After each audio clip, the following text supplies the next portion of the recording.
Session 3, which is a plenary session for the day. The topic here is partnership and the role of the diaspora.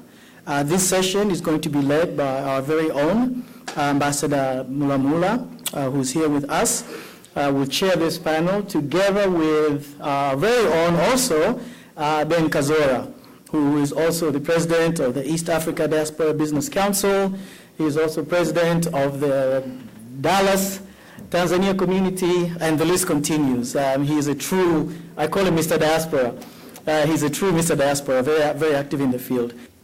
So this is going to be exciting, so that when we are done here,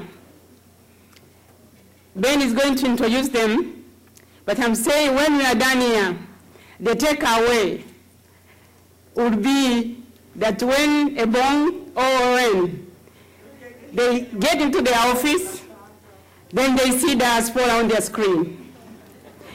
Every time I engage them, I always challenge them. I said, where is Tanzania diaspora? They are not very visible. But by being here, I'm sure after this, I will always find diaspora on your screens. So Ben, if you could introduce them, and let's get started. Here.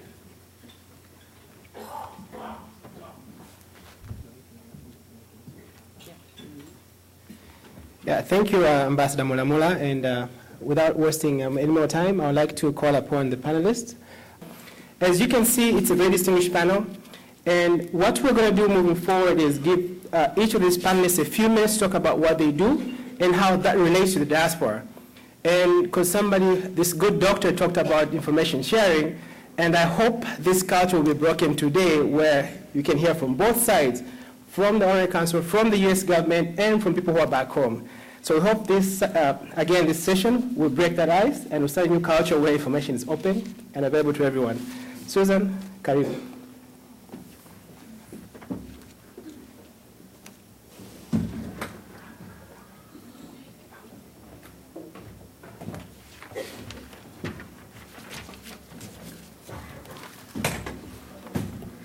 Thank you very much, Ben Kazora. Honorable Chief Secretary, which is the guest of honor, Honorable City Mayor, Honorable Ambassador Mulamula, Permanent Secretaries, members of Diplomatic Corps, members of diaspora around the world, distinguished delegates, ladies and gentlemen, Salam alaikum. Praise the Lord. You know, I find it very difficult to do any presentation after lunch. As Mulamula said, it's quite difficult. Everyone just wants to relax and enjoy. But I promise I'm going to be very brief. My name is Susan Mzee. Like Ben Kazora said, I'm an advisor, personal assistant and advisor to the Prime Minister of the United Republic of Tanzania, dealing with diaspora, regional economic blocks, and investment matters. I was a diaspora, so I'm a diaspora returnee myself. So diaspora issues are very close to my heart. Ben Kazora was just saying I should share with you how I got to where I am. But I think it's very simple. The reason I decided to go home and the reason I am where I am today is because of these communities. I got involved in a lot of community activities. I was involving myself when I was back in the UK. I was a member of Tanzania Diaspora. I was a founder and chairperson of Association of Tanzanian Women in Diaspora. I got involved into everything relating to communities, Tanzania communities. So that's how I got it. And I always tell people that if you dedicate yourself into doing diaspora activities, into caring about your home, into promoting Tanzania, you will get there. And whatever dreams that you have, you can achieve them. Everyone has a dream, but in order for the dream to become a reality, it needs an awful lot of time, effort, dedication, and determination.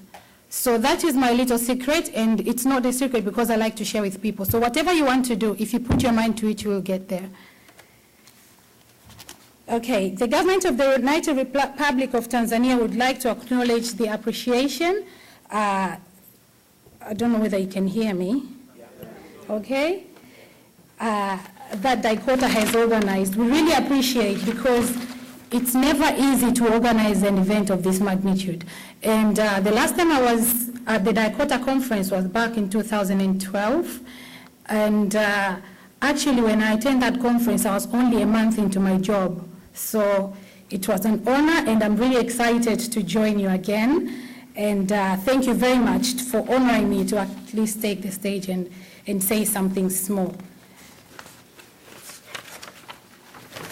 Excellencies, ladies and gentlemen, on the previous DICOTA, I did say about what Tanzania government should do to engage diaspora better and obviously put diaspora into the national agenda. As I said before, I was new to the job, so I wanted to create something that will engage diaspora better. And I'm glad to say, before I continue, I would like to pass on the regards from the Prime Minister of the United Republic of Tanzania. He did send me, he gave me his full blessing. He is with you, even though he could not be here, but he gives his warm welcome and wish you a successful deliberation.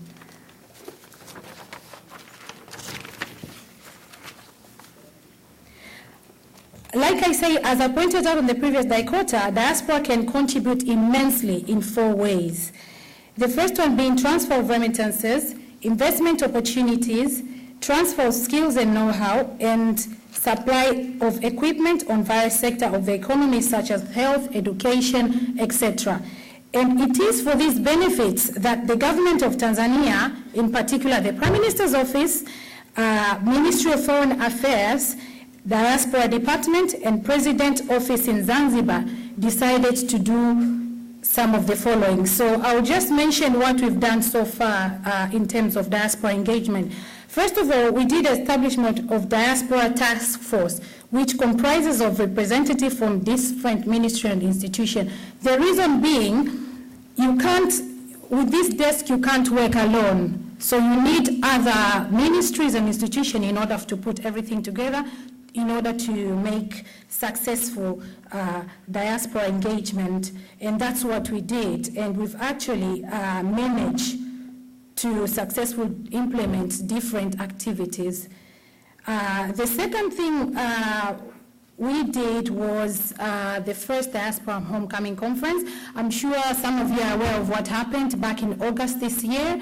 And the reason we decided to do the first Diaspora Homecoming Conference in Tanzania was because most of these conferences are done abroad, as you know. But in Tanzania, most people are not sensitized about the importance of diaspora. So we decided to bring it back home, especially with the new constitution being discussed. It was very important and timely to do this type of conferences. So that's what we've done, and it was very successful. We did partner with Tanzania Diaspora Initiative, which is a private institution.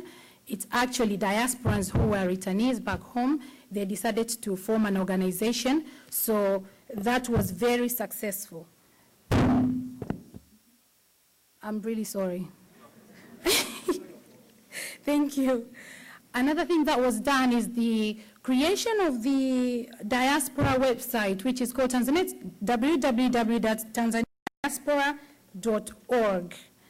If you go and visit that website, you can get a lot of information regarding investment, opportunities, employment, and diaspora database, as well as different news that you can get from home. The fourth issue that has been done as well is the Sabasaba booth.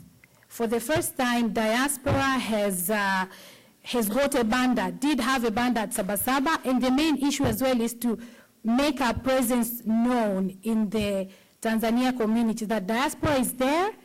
And since it was the first, there were not many diaspora involved in that. But now that you know, you are most welcome on the next year's Sabasaba, where you can showcase your talent and your products and everything good that diaspora has to offer. I know I have got 2 minutes, and I'm going to go in a minute. Thank you. I still have time. The fifth one is Diaspora Resource Center. This Diaspora Resource Center, we're going to set up a resource center where you can get information about lucrative investment and career opportunities in Tanzania. Obviously, more information is going to be disseminated to you in due course, but that is what we've done so far. And obviously, for 2 years in the office, I think we've done pretty well. But we're only human beings, and sometimes there are areas where we lack and areas that we need our input from you, because I believe that all these desks and the departments would not function without diaspora inputs. I would like again to congratulate the DICOTA who have pushed this diaspora agenda forward, and please never give up, move on, and yeah, thank you very much.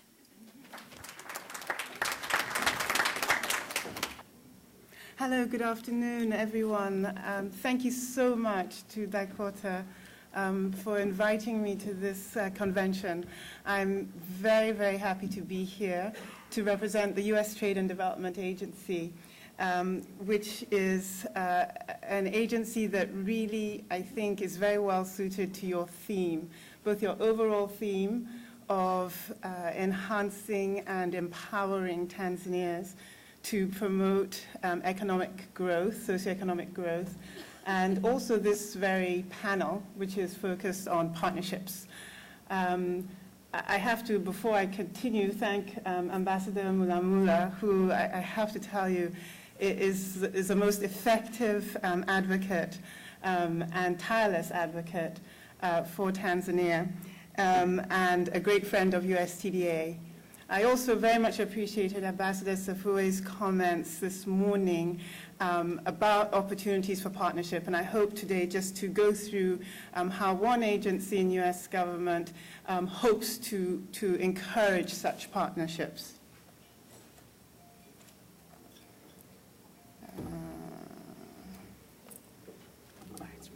It's restarting. Okay. Well, I'll just continue, and hopefully the slides will pop back up.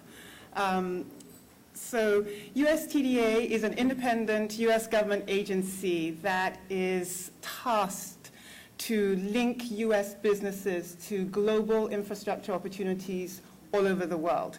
A couple of things to just focus on and keep in mind with USTDA.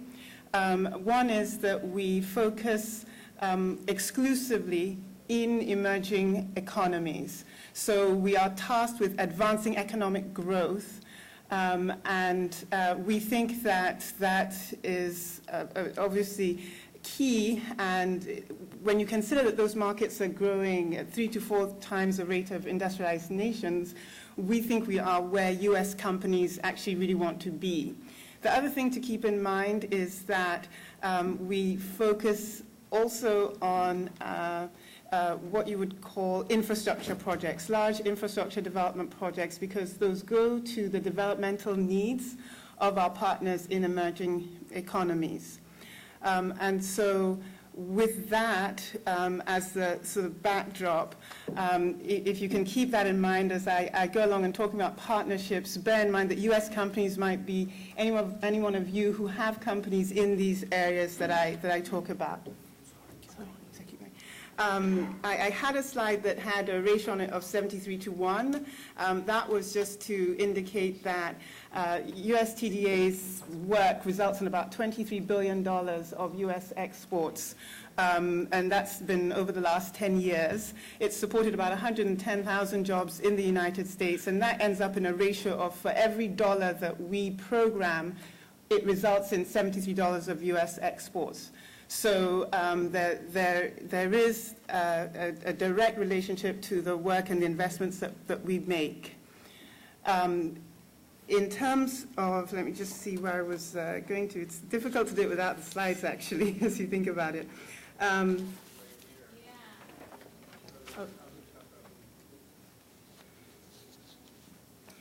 So I want to just talk a little bit about how we accomplish our mission. And I think I would encapsulate it in sort of 3 words: access, opportunity, and support. So we work with our overseas partners, and when I say overseas partners or overseas project sponsors, what I'm really talking about is an entity abroad. It could be in Tanzania in this case, or any other African country or any other region of the world that we work. It could be a public sector or private sector partner, and that partner must have the ability to make decisions with respect to implementing projects and be able to implement infrastructure projects. So those are our partners. So we work on creating access between U.S. companies and such partners, and so that the U.S. companies have the ability to build relationships which will ultimately, we hope, end in mutually beneficial partnerships. We also sort of talk about the opportunity to build these relationships and to take part in projects. And then finally, the support aspect is supporting those relationships continuing to grow into partnerships. And so with that, I want to just mention a little bit in detail what I mean by access. So we have a couple of tools, what we call them tools, in our toolkit. One would be a reverse trade mission, where we bring foreign delegations from abroad to observe the manufacture, design, operation of U.S. technology. It was interesting. I think we didn't see all of Dr. Peterson's slides, but it seems as if you were going in the area of a technology or something that could redound to the benefit of a sort of a large-scale project. So, for example, we would bring foreign delegates to the United States to get an understanding of what this new technology is. We also host conferences and workshops abroad in the host countries so that we can look at sectors and talk about projects that are upcoming, and again, give companies the opportunity to meet with the project sponsors in their locale. I would then move on to, and that is again in the connecting people so that you can build partnerships. Another thing that we do is try to get U.S. businesses and companies involved in the early stages when a project is being planned, so that you might be putting together your design criteria, your technical analysis. And so we will provide grants to our foreign partners to fund that kind of early project planning analysis, like a feasibility study or a technical assistance. I'll give you just two examples of that very briefly. Just this past summer, we provided a grant to the University of Dodoma to look at the feasibility of building a solar-powered plant on the campus of the university. They're going to hope to do this in stages, so that at first they're funding the university hospital, then hopefully it would go to the campus, and then finally, hopefully, provide power to the grid. So we provided a grant to the university to look at this project in partnership with a U.S. company called DICOTA Energy. And it is hoped that with that, we will stand up a project and implement a project in the end, but with this very targeted, focused beginning. And I'm going to just race through these first few slides. And how do I advance? There we go.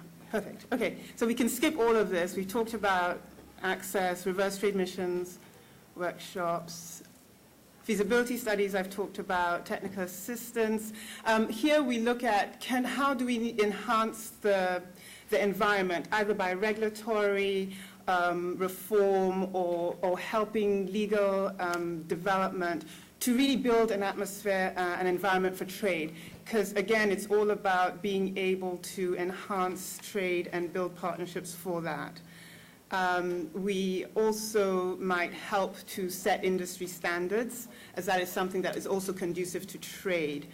I guess as an example of a technical assistance, I think it's helpful just to give some examples of what we're talking about. A couple of years ago, we provided a grant to the Bank of Tanzania because they were interested in upgrading their IT systems. And so we funded a feasibility study to look at developing an IT roadmap so that they could then move forward with implementation of that project. That project was successfully completed. They were it ended with a bankable study that they could then go and get implementation financing for to then modernize and expand their IT system. Just to give one brief anecdote, and I know probably time is going, of a success story, we like to call it that. We held a reverse trade mission about a year or two ago on the aviation sector, and included amongst the delegates was Susan Mashibe, who is a pioneer, if you will, in Tanzania in that sector, particularly in business aviation. And she was looking to grow her business and came on the delegation, met with several US manufacturers and companies, and was able to take from that expertise to develop and grow, and so much so that we're holding a second visit, and she's coming at her own cost, she tells us, because she found the experience of connecting and relationship building, going to deal making, to be very helpful to her business. Just to go to the sort of technical part of what we do, we specialize, or I would say focus on a couple of sectors, because we've been given to understand by our private sector colleagues and our African private and public sector partners that these are sectors where there is huge impact to be had in terms of development. And so we focus on energy, on transportation, and on telecom infrastructure and ICT. We also work a little bit in other sectors such as agribusiness, water, health, the environment, but these are really our key sectors. I'm going to skip the Power Africa. Suffice it to say that we are very, very proud to be able to support President Obama in his initiative to increase access to power to 20,000. Actually, that's further been increased to 60,000 households. And thank you. I will wrap it up. And to increase the amount of electricity over, well, it was 10,000. Now we're going up to 30,000. We've worked very hard to provide support to that. Just to give you an idea of our funding criteria, there's got to be a developmental priority in the host country, likelihood of success of receiving financing, and also, this is where the partnership and the mutuality of benefit comes into it, the opportunity for U.S. exports to result. I will skip that. It's just saying that we support people like you, the people in the diaspora who might have businesses that speak to these kinds of sectors, and we support that by letting our project sponsors know what you do and know what we can do and what exists here in terms of technology. We provide market intelligence. We let U.S. companies who are interested in expanding their markets abroad know of the procurement possibilities. And we also, as I mentioned, facilitate meetings and connections and growing partnerships. Finally, there is a myriad of ways to get involved with USTDA. I haven't mentioned other areas where I believe companies that diaspora members might be involved in would be very helpful. We can't do anything that we do without technical expertise and advice, and I know many of you have those kinds of skills. And so in addition to that, you would have, being from countries that we work in, like Tanzania, an additional layer of information and expertise, that being cultural, that would be very useful in developing these projects. So, diaspora companies and others work as technical advisors to us. They help us evaluate the success of our projects, which is also very important. As the U.S. government agency, we have to show that we are using taxpayers' money wisely. And so that's another area where expertise is required. I think I will leave it at that. Suffice to say, if you're interested, I'm happy to answer any questions afterwards. And I've listed, because one of the best ways to get in touch with us is actually just to call and talk to our staff, who are very accessible. And so I've ended the slides with all of their information and have some handouts that I can give out afterwards with that information as well. Thank you very much. Sorry to go over. Thank you so much. And once everybody's done, we'll have a Q&A session where I'm sure a lot of questions will be answered. And without further ado, let me invite one of our diaspora members, Steve, who is here with us. And we'll hear a little bit about what he does and how that fits in the whole program. Thank you, Ben. It's an honor to be here with a great panel, as you can see. Let me start by, first of all, just getting to know you a little better. So I have a poll. I just want to ask you if you believe Tanzania is rising. Raise your hand. Okay, great. And if you don't believe Tanzania is rising, raise your hand. Okay, just one. Okay, great. All right. I believe Tanzania is rising. So truly, Tanzania is rising. You know, I'm from the investment space. You know, as Ben said, I work for a bank, and it's one of the, let's say it's the oldest bank. It's the first bank in the history of the United States.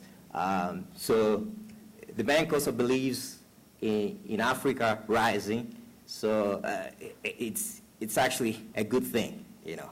So being from the investment space, I can say that those who have a long-time vision of Tanzania believe that investment and trade is profound factors in prosperity of average Tanzanians.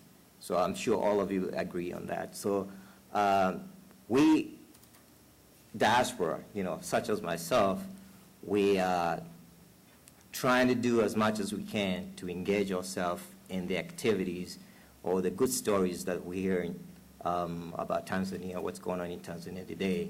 And I truly believe that we can participate fully rather than just being spectators, or rather just being people just sitting back and watching what's really going on in Tanzania.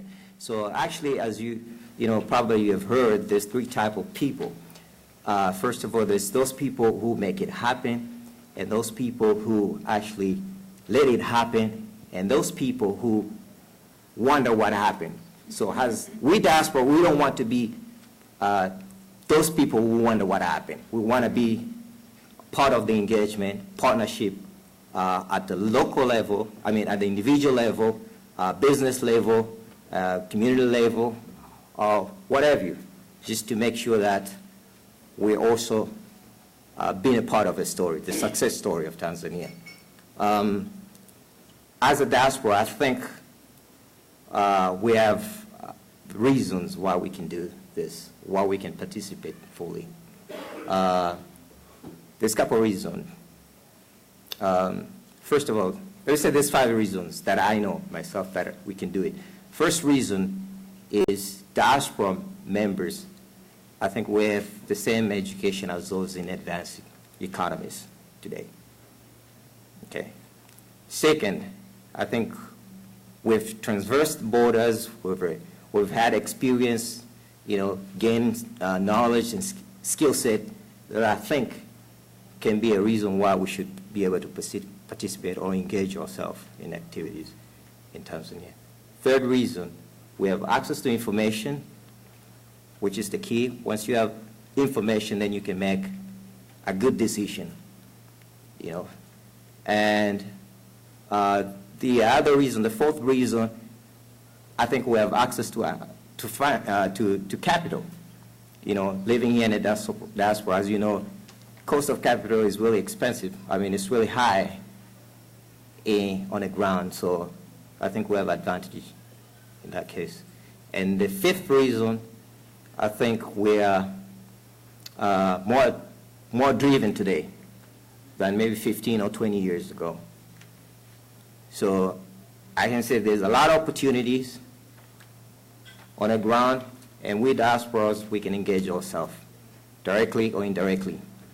And how we engage ourselves as a member of diaspora, I think we can go into those you know, opportunity, take advantage of those opportunity, whether it's investments or trade. The other thing we can do is to share the information with our colleagues, the people here in our diaspora, in our communities, the people we work with, you know. those who are interested in Tanzania, those who are interested in investing in Tanzania, you know. The other thing we can do is to enhance those opportunities by the knowledge we have, the innovative ideas that we have. We can make it happen. You know, there's challenges on the ground. There's challenges on the individual levels, but I think together, if we come up, together as a diaspora, I think we can come up with a concrete, innovative ideas that, could make a difference, could be a game changer. So I have a minute. So I think there's an interesting proverb. This is a Ashanti proverb, and I think it's very interesting. If I share with you, it's you say, don't let those don't let those things that you cannot do tear the hands from those who can do.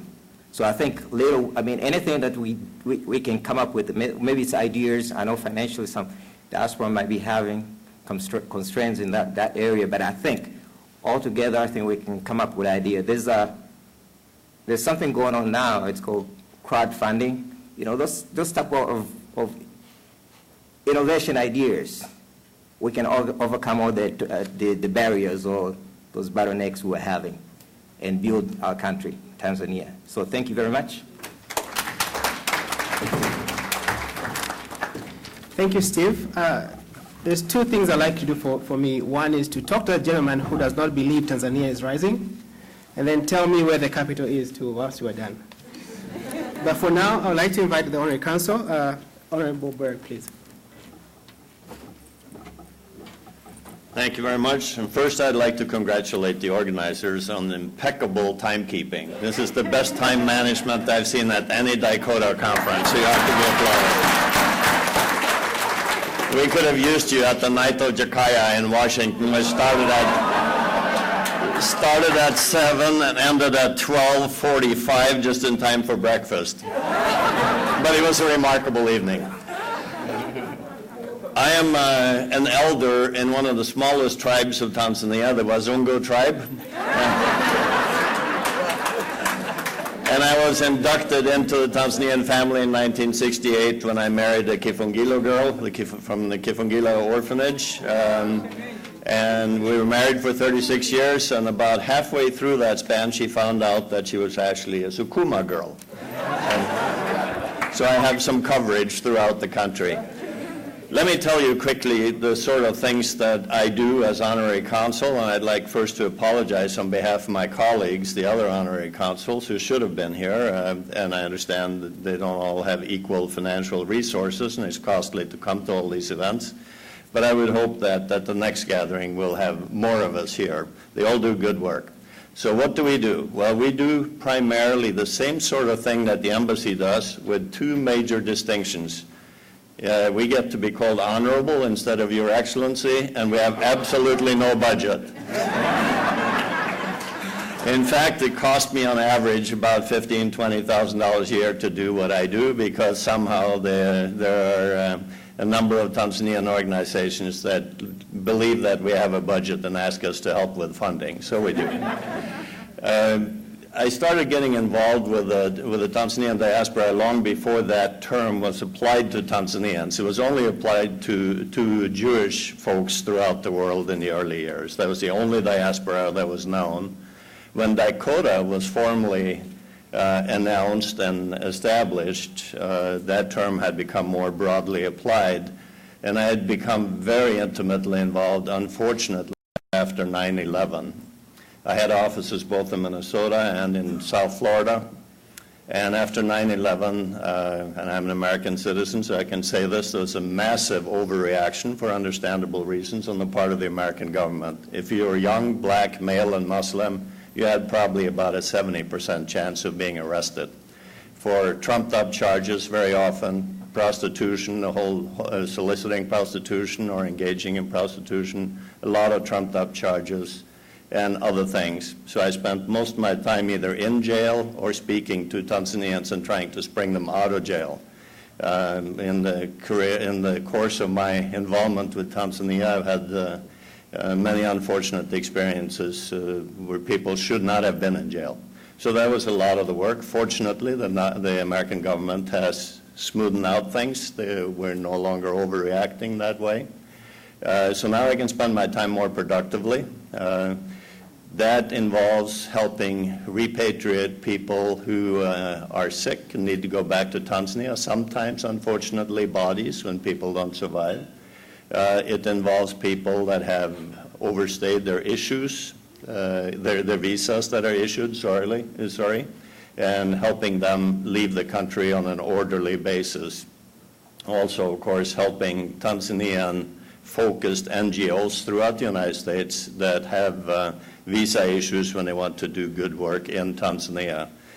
We get great support from the embassy as well as from State House and from the Foreign Ministry in establishing those kinds of connections as we need them. We do trade delegations in both directions, both reverse and outbound. In fact, I'm going to be going with Ben and Congressman Ellison from Minnesota, the first Muslim, by the way, in the United States Congress. There are now two in the House, but he was the first. And he's keenly interested in Tanzania, and he's coming along on the trade delegation shortly. We've had many trade delegations. We've established sister city relationships. There's a very strong relationship between Moshi and Delray Beach, Florida, for example. I chaired that program. We have had delegations from the University of Minnesota and from the University of St. Thomas, both in Minnesota, and from several other universities throughout the country.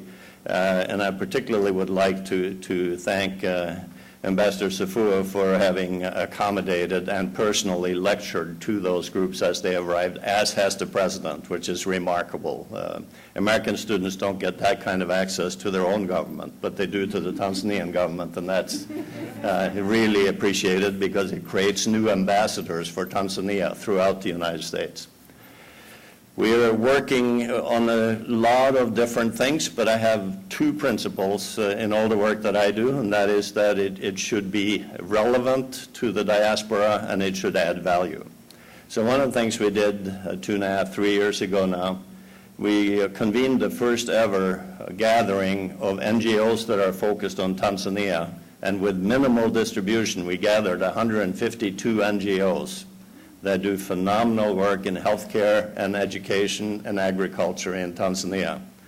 And many of those have led to very productive long-range connections, some on the corporate level, some on the academic level, and some on the medical level. I believe in walking the walk, not just talking the talk. I have climbed Kilimanjaro 3 times, twice to raise money for the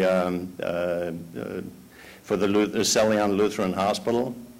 And I walked from Loliondo to Arusha twice, 211 miles in 8 days, to raise money for Operation Bootstrap Africa, which builds schools in Tanzania and teachers' quarters.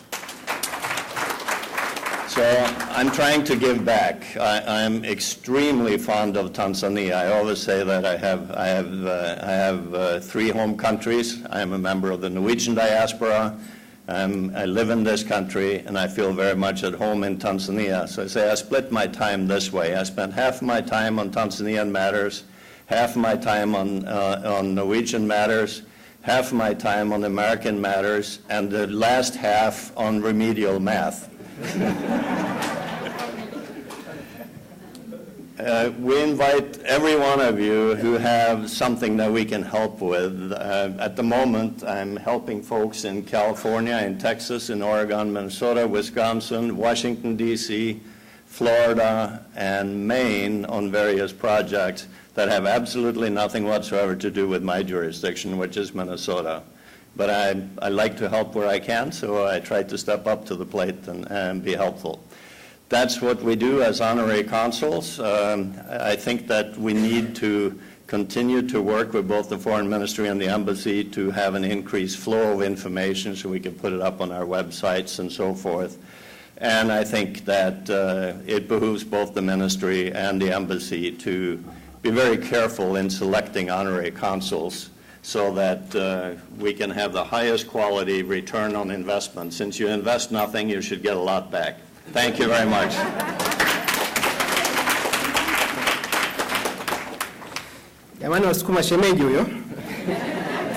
Thank you so much, sir. And the last speaker for the evening is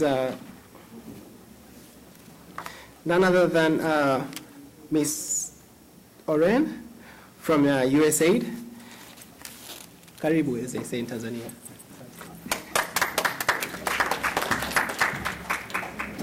My name is Oren, and you'll notice that no one has said my last name. I'm always introduced as Oren, Miss Oren. My name is Oren Waichi Shaw, and it's pretty simple, I think, but I've been living with it for a long time. I am the principal advisor to the Assistant Administrator for Africa at the U.S. Agency for International Development. That is the lead agency in the U.S. government involved in international development around the world.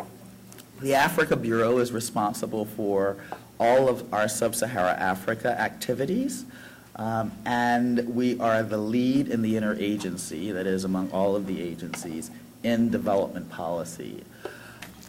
It's a pleasure for me to be here speaking with you and hopefully engaging with you even after this presentation. I was pleased to see Ambassador Mulamula. She is an engaged and strong advocate in our agency as well as the other agencies. We've had our discussions most recently with respect to AGOA, which I will talk about in a few minutes. I hope this works, yes. And I will pass on some of these because I know there's time, and I prefer question and answers. But USAID recognizes, as does the administration, that the diaspora is a critical link in terms of long-term sustainability of emerging markets, especially in Africa. And we work with the diaspora in a number of ways. There is the Global Innovation Fund, and everyone will be able to get a copy of this, so there's no need to write these things down, which invests in social innovations.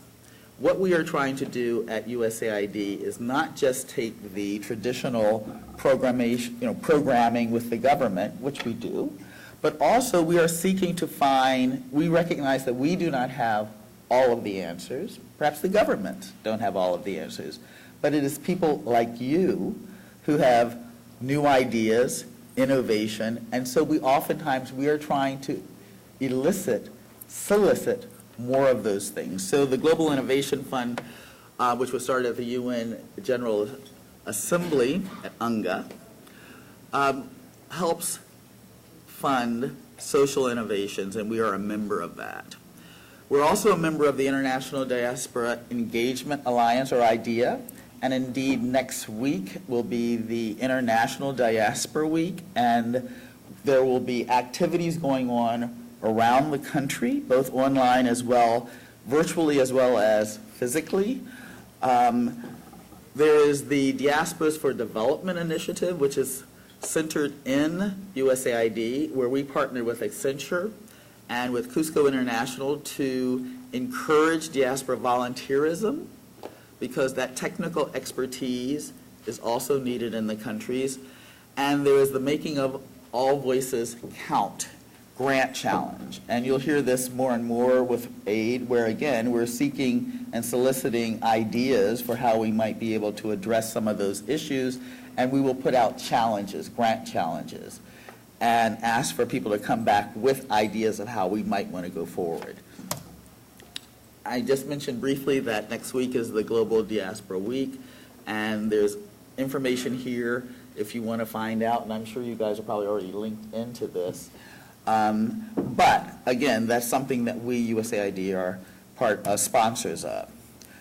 The importance of the diaspora, as I indicated, goes all the way to the top.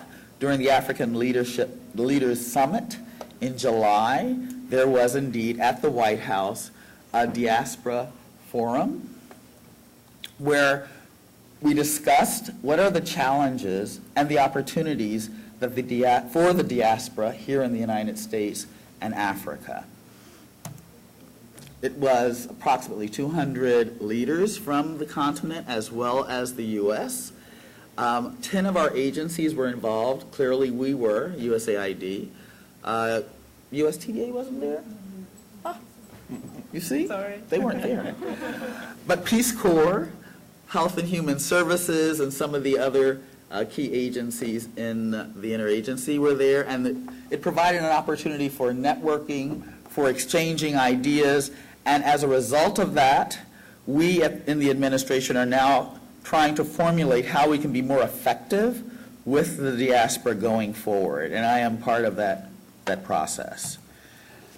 Now, what do we concretely do that would be of interest to this audience? We sponsor the African Diaspora Marketplace. I don't know if any of you have heard of it. Okay, and it's a partnership between ourselves, Western Union, and George Washington University. It is not just a business plan contest, but it really is an opportunity for diaspora here in the United States to come up with ideas that could be relevant and generate jobs and employment in their home countries. Yes, you win a little money because if you win the partnership, but in addition, or the challenge, but in addition, those who come into this as we call it, ADM, that's easier for me to say. If you are an ADM, there's also opportunities to present your ideas to banks, to financiers, to venture capital companies. So it's a great way to connect the U.S. economy with, in this case, the Tanzanian economy. So if you have ideas, and I've heard some today even, about things that could be implemented in Tanzania, business plan, think about ADM as a way of perhaps helping you to launch it in Tanzania. It's usually early stage SMEs. We're not looking for large corporates. We will sometimes do and look at mezzanine financing, where you actually have been successful for 5 years, but you're looking to really expand or diversify. But generally, it's early stage where there's a great idea, but you just need that push to get over. The approach, it was started in 2009. I've already sort of talked about the fact that it's encouraging sustainable economic development and growth in Africa. And it's really, we're trying to identify those entrepreneurs that are going to be the links between the U.S. and the African, in this case, Tanzanian economy, bringing that know-how, that expertise, the understanding of our market, right? If you're trying to trade and export to the United States, one of the big challenges that African companies oftentimes have is they may have a great product, but they don't have the expertise and the knowledge of this market. And this is probably the most complex market to enter. But you do. To date, there have been 35 winners in ADM. 8 of those companies have been owned by women. There's been $4 million that's been provided to the ADM, as well as 106 SMEs that have presented their projects to bankers, as I said, to financiers and investors, potential investors. Unfortunately, and I had my staff look at this and double check before I came, there has never been a Tanzanian winner. So the challenge is to you.